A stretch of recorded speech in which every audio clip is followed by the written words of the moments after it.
Okay बच्चों, again one time और एक बार हम पार्शियल डोमेन और पार्शियल रेंज डिस्कशन करते हैं। जैसे अब तक हम जो पढ़ा रहे थे पिछले एपिसोड्स में, उसमें क्या बता रहे थे? होल डोमेन, होल रेंज कि मतलब इस फंक्शन का कंप्लीट डोमेन क्या होगा, कंप्लीट रेंज क्या होगा। कई बार क्या होता है, कई बार क्या, बार बार तुम्हारे एनसीईआरटी की बुक में भी क्वेश्चन है, तुम देखोगे 11th क्लास में अगर हो तो 2.3 एक्सरसाइज का 5वां क्वेश्चन देखोगे, वो पार्शियल रेंज का क्वेश्चन है। उनमें क्या पूछा जाता है कि ये फंक्शन दे दिया, ठीक है, अब 2 से 10 के बीच की वैल्यू अगर डालें तो इसका रेंज क्या होगा, 1 से 5 लाख तक डालें तो इसका मैक्सिमम मिनिमम वैल्यू क्या होगा, उसको हम बोलते हैं पार्शियल डोमेन, पार्शियल रेंज। अगर इन चीजों को फाइंड आउट करना है तो आप लोगों का प्रीवियस नॉलेज थोड़ा सा कंप्लीट होना, कुछ चीजें पता होनी चाहिए। जैसे क्या क्या पता होना चाहिए, ये देखो, नॉर्मली अगर किसी एल्जेब्रिक फंक्शन का स्क्वायर दिया है तो ये हमेशा 0 या उससे बड़ा होता है। सबको पता होगा कि स्क्वायर कभी नेगेटिव नहीं होता।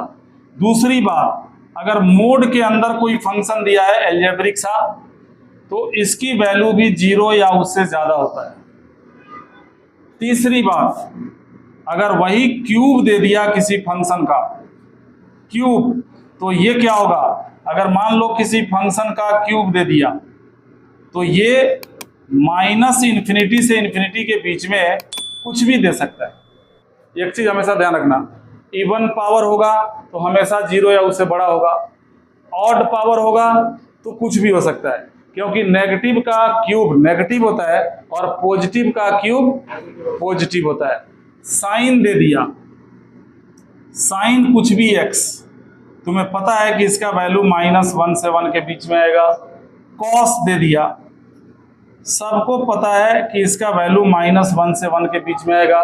तो ऐसी कुछ बातें हैं, और भी बातें हैं, टेन है, कॉट है, सेक है, कोसेक है, इनवर्स फंक्शंस हैं, एक्सपोनेंशियल फंक्शन सुना होगा, e⁻x, तो अगर सुना होगा तो ये पता होगा कि इसका वैल्यू कभी भी 0 से कम नहीं होता है और इन्फिनिटी तक होता है, एक्सपोनेंशियल फंक्शन।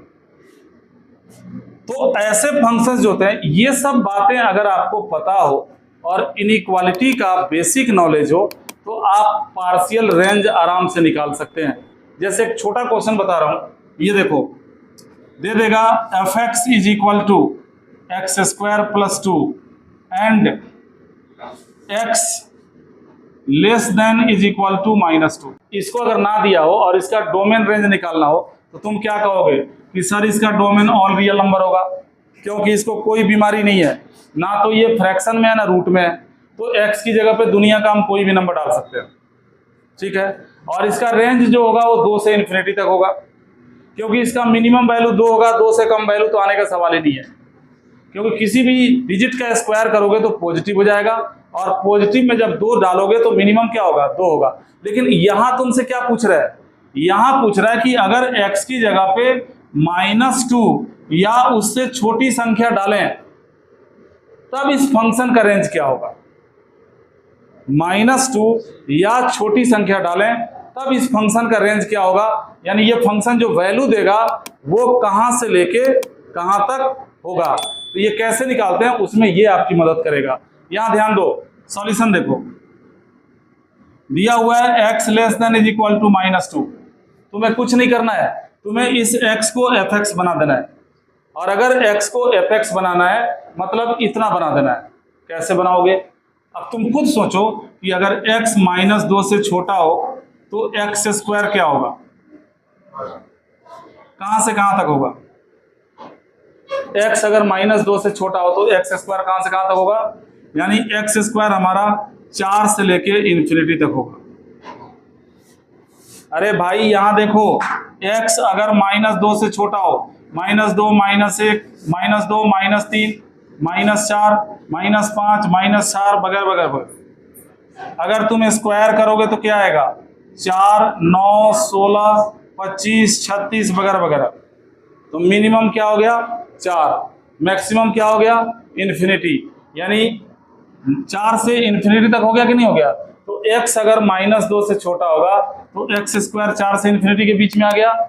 हमें ये चीज बनाना है। इसमें क्या दिख रहा है, +2, दो सब में जोड़ दो, 4 + 2 <= x² + 2 ∞। इन्फिनिटी में कुछ भी जोड़ोगे इन्फिनिटी ही होगा, कोई फर्क नहीं पड़ेगा। अब बताओ कि ये fx बना कि नहीं बना? अरे x² + 2 यही तो fx है। यानी हमने ये पता कर दिया कि 6 <= fx ∞। निकल गया रेंज। यानी हमारा फंक्शन जो है मिनिमम 6 देगा, मैक्सिमम इन्फिनिटी देगा। कब? जब x - 2 या उससे छोटा होगा। तो रेंज क्या निकल गया? यही होता है पार्शियल रेंज। यानी रेंज निकल गया 6 से, क्लोज इंटरवल 6 से लेके इन्फिनिटी तक। कुछ आया समझ में क्या करना है? अब जैसे मान लो कोई क्वेश्चन आ गया ऐसा, fx = 5 - mod x + 2 और हमें इसका रेंज निकालना है। इसका रेंज कैसे निकालोगे? तुमसे ये पूछा जा रहा है कि ये जो फंक्शन है x की जगह पे दुनिया का कोई भी नंबर डाल सकते हो, इसकी वैल्यू कहां से कहां तक आएगी ये बताना है। कैसे निकालोगे? तो यहां पे अब इनका यूज करो। ये देखो मॉडुलस क्या होता है, 0 या उससे बड़ा होता है कि नहीं होता है? तो तुम लिखोगे यहां पे विनो, हम ये जानते हैं कि ये mod x + 2 जो है ये 0 या उससे बड़ा होगा ना। इसके आगे देखो माइनस है, तो -1 से दोनों तरफ इंटू करोगे, और जब -1 से इंटू करते हैं तो क्या होता है, बीच का साइन चेंज हो जाता है। यानी माइनस का x + 2 <= 0 हो गया। अरे बीच का साइन चेंज हो गया, -1 से इसका भी इंटू किया, -1 से इसका भी इंटू किया।